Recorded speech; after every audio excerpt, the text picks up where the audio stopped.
எந்த ஒரு லக்னமாக இருக்கும் பொழுது 5ஆம் இடம் 6ஆம் இடம் இரண்டுமே பரிவர்த்தனை என்று இருக்கும் பட்சத்தில் ஜாதகர் சற்று குடும்பத்திற்காகவும் சரி சொந்தத்திற்காகவும் சரி விட்டு கொடுக்க முடியாத ஒரு மனப்பான்மை கொண்டவராக இருப்பார். அதாவது ரஷ்ய அதிபர் ஸ்டாலின் உங்களுக்கு தெரியும்.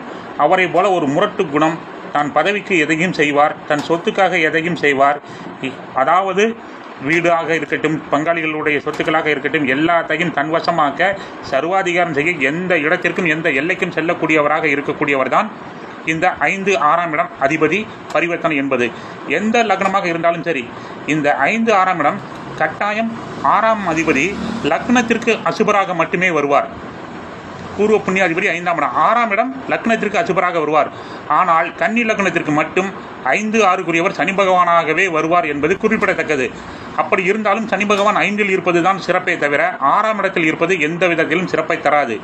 ஆகவே 5 6 பரிவர்த்தனை என்பது சொத்துக்களை எல்லாமே அளிக்கக்கூடியவராகவும், பதவியில் இருந்தால் கெட்ட பெயரை ஏற்படுத்தக்கூடியவராகவும், நம் முன்னோர்களுக்கும் சரி குடும்ப பெயரை கெடுக்கக்கூடியவராகவும் இருப்பார்.